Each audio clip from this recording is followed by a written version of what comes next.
A ver, escuchemos con atención porque aquí parecería que el Papa ahora sí se voló la barda.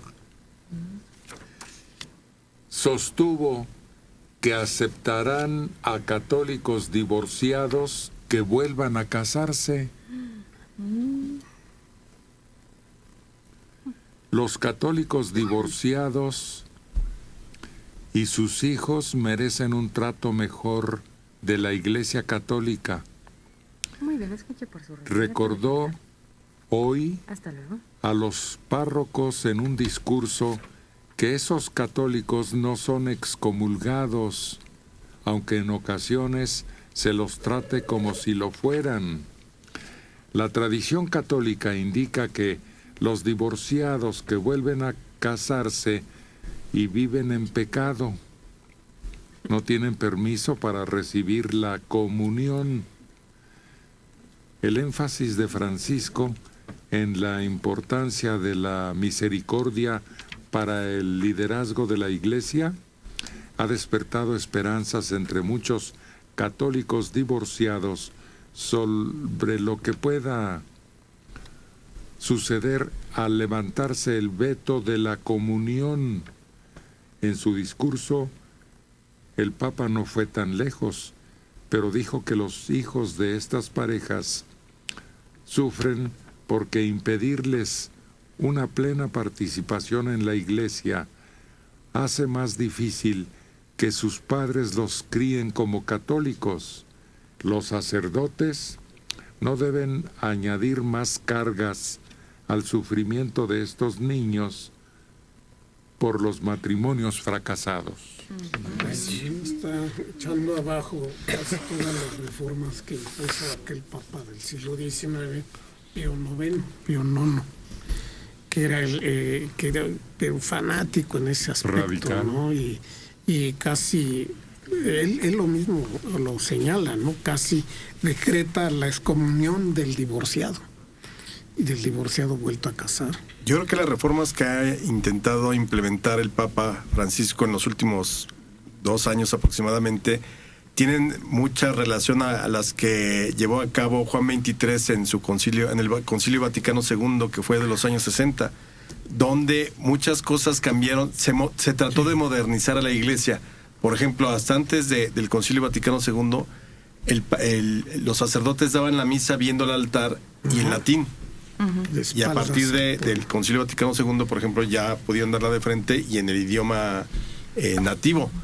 Pero creo que este tipo de reformas, pues desde luego agradarán a muchos católicos, muchos que quizás se han alejado por lo mismo de la cerrazón y el conservadurismo que tiene de pronto la Iglesia. Y creo que para mucha gente que buscaba luego la anulación, que era más patético. Te divorciabas y si te volvías a casar muchas veces tenías que buscar la anulación argumentando cosas verdaderamente inenarrables, de que si había abuso psicológico, para que entonces la Iglesia pudiera decir, sí, se anuló tu matrimonio religioso anterior, ahora te puedes volver a casar por la Iglesia, ¿no? O siendo muy influyente o muy claro, generoso. Que ya lo vimos. Ajá. Sí. Pero él no está hablando de anulación, ¿eh? Él está hablando de que se vuelven a casar. Los que se vuelven a casar están para la Iglesia en pecado y no pueden casi ni entrar a la Iglesia. Y menos, por ejemplo, acompañar a sus hijos en la primera comunión les es vedado actualmente. Entonces eso va a dar más libertad. Y el Papa tiene razón. Va a aumentar, van a regresar a la Iglesia muchos que se vean alejado. Sobre todo parece que está enfocado a los niños. Sí.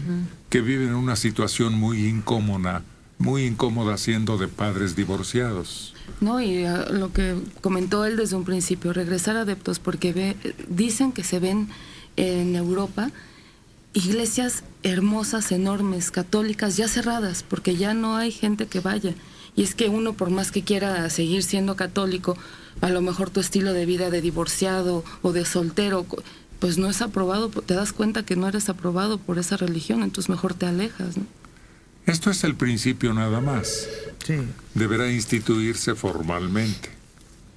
Pero abre una puerta, una rendija por la que repetimos, todos esos es una enorme legión de divorciados y de hijos de divorciados. ¿Cómo se Sí, llama ahora, usted? el divorciado vuelto a casar, pues se vuelve a casar por Hernández. civil, Claro. porque no puede hacerlo por la iglesia.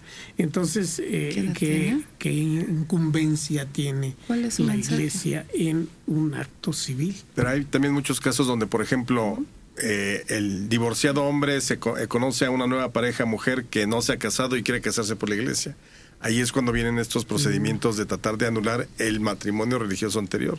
A ver, otra vez. no lo Además, entendí. acuérdense que recientemente ¿Qué? el Papa hizo alusión a una situación similar, señalando que... ¿Qué fue lo que dijo? Acerca de ¿Cuánto tiempo los se va? divorciados. Sí, que eran hijos de la iglesia y que tenían las puertas abiertas. Sí, pero ¿qué fue Algo muy exactamente? especial, No sí. hace mucho, No tienen poquito. hace 2 o 3 meses. Menos. Que muchas veces se divorciaban por maltrato. No, dijo que era más conveniente, ya me acordé, Más sano. 1000 veces el divorcio a vivir una situación muy incómoda en donde Dejó a las niñas los con- que padecían principalmente eran los hijos por la repercusión de no haber un entendimiento mutuo. Eso fue lo que dijo. Sí, que no Más era o menos. conveniente, ¿no? Que permaneciera el matrimonio unido cuando ya la relación no era buena. Porque me acuerdo que estuvimos discutiendo sobre el detalle del divorcio. Y no era que dijera ¿En qué? que había que divorciarse, sino que no era conveniente que un matrimonio, una pareja que ya no se lleva, continuara junta cuando los niños estaban de por medio y vivían en un ambiente que ya no era conveniente. Eso. Pero entonces ya de seguir todo este proceso y que se apruebe a través de los cambios religiosos, seguramente en un futuro escucharemos en las bodas que ya no la frase de lo que une Dios en la tierra quedará unido en el cielo. Ya mejor. No, pero eso es otra cosa. No creo que vaya tan a fondo el cambio canónico. Pero es que ya de hecho ocurre con el tribunal de la Santa Rota, se dedica a desunir en la tierra lo que Dios unió en el cielo. Es al revés. Sí, pero a lo que voy es que quizás se simplifique. Es decir, te puedes divorciar y te puedes volver a casar por la iglesia sin ningún problema. ¿Cuál fue el asunto realmente de la creación de la iglesia anglicana? El que Enrique VIII no tenía la autorización del Papa para poder divorciarse. ¿Qué situación? Ándale.